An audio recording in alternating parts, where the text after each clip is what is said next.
গঠনমূলক ভূমিকার জন্য বিশ্বনন্দিত দালাই লামা থেকে শুরু করে আপনার নেলসন ম্যান্ডেলা ফাউন্ডেশন থেকে শুরু করে পৃথিবীর সমস্ত সাম্প্রদায়িক জনগোষ্ঠী এবং তার প্রতিনিধিত্বকারীরা আজকে ইসকনের কার্যক্রমকে প্রশংসা করছে।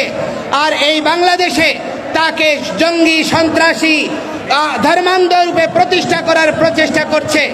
আমরা কি কোনো কেউর ঘরে আগুন দিয়েছি? আমরা কি কেউর ঘরে আগুন দিয়েছি? আমরা কোনো মানুষকে হত্যা করেছি?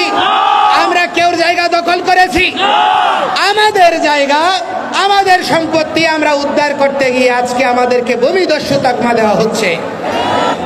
মানুষ মানবিকতার কথা বলছে, সারা পৃথিবীতে অসাম্প্রদায়িকতার কথা বলছে, ধর্মনিরপেক্ষতার কথা বলছে, কিন্তু অতিশয় দুর্ভাগ্যের বিষয় আমার বাংলাদেশে রাষ্ট্র ধর্ম ইসলাম করতে চায়, একটা ধর্মীয় রাষ্ট্র বানাতে চায়, কিন্তু অন্য দেশে আপনার কি করতে চায়? ধর্মনিরপেক্ষ রাষ্ট্র চায়।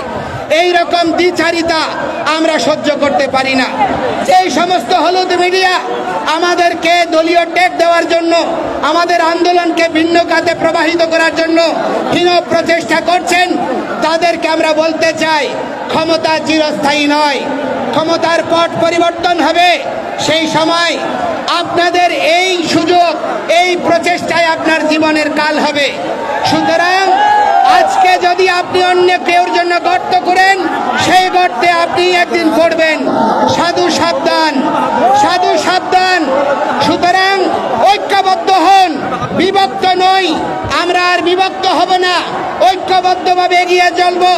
গ্রামে, শহরে, গঞ্জে, নগরে, জেলায়, বিভাগে, প্রতিটি জায়গায় আপনারা এক একটা এই সম্মিলিত সনাতনী জাগরণ জোটের প্রতিনিধি টিম গড়ে তুলুন, এক একটা প্রতিরোধ টিম গড়ে তুলুন, যারা আমাদের মন্দির, আমাদের বৃদ্ধ, নারী, শিশুদেরকে সুরক্ষা দেবে, তাদেরকে নিয়ে কোন রকমের ছিনিমিনিকে প্রতিহত করবে। আমরা কেউর আর মুখাপেক্ষী হব না। আমরা রাষ্ট্রের আইন মেনে, শৃঙ্খলা মেনে আমরা নিজেদের আত্মরক্ষার প্রতিরোধ আন্দোলন চালিয়ে যাব।